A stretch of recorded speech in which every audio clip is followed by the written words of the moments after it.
Во прилогот на Слободна ТВ со наслов "Креаторот на мој воздух, загадување уште има, иако властите не сакаат да зборуваат за тоа", се сумираат изјави на новоизбраниот советник на град Скопје Горијан Јовановски.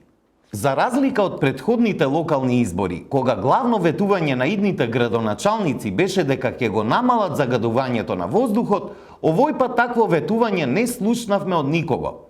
Креаторот на апликацијата Мој воздух и нов член во Советот на град Скопје Горијан Јовановски денеска во утрински брифинг рече дека во последните 7 години, откако тој се занимава со екоактивизам, никој од власта не направил ништо за да се подобри квалитетот на воздухот, се вели во содржината. Но овие тврдења не ја поминуваат проверката на фактите. Доволно е да се прелистаат програмите на главните кандидати за скопски градоначалник во вториот круг, за да се утврди дека во нив има конкретни ветувања за намалување на аерозагадувањето. Например, во програмата на новоизбраната градоначалничка Арсовска се ветуваат 5 нови мегапаркови во Скопје, како бели дробови кои ќе се справуваат со урбаното загадување, и нови зелени острови кои ќе придонесат за намалување на загадувањето. Арсовска исто така вети дека ќе ги исчистиме сите депонии за точно 82 дена и ќе го ревитализираме просторот во чиста зелена површина.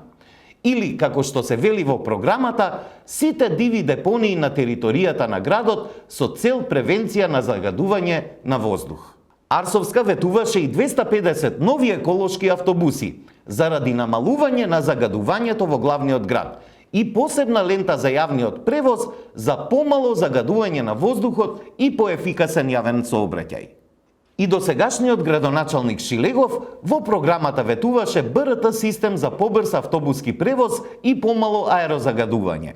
Шилегов укажуваше дека град Скопје доделил околу 7500 субвенции за замена на нееколошки грејни тела со инвертер клима уреди.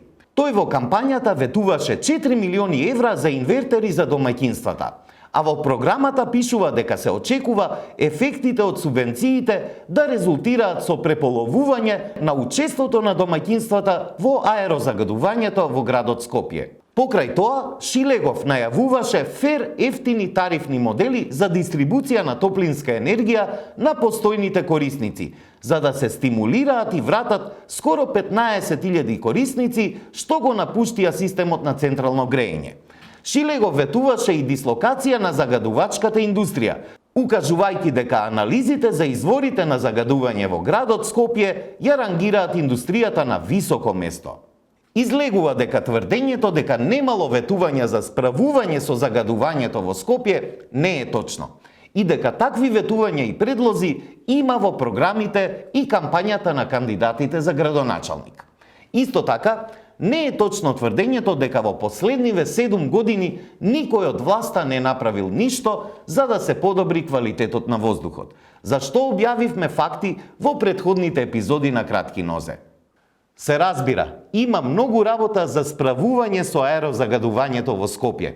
Затоа имаше и бројни конкретни предлози во програмите, а и ветувања од кандидатите за градоначалник на Скопје. Дали тие ветувања ќе се остварат, ќе видиме. Но она што граѓаните го очекуваат е уште повеќе работа и уште поконкретни предлози и решенија за справување со овој проблем што ги тангира сите. А решавањата на тој проблем нема да дојдат преку невистини и дезинформации.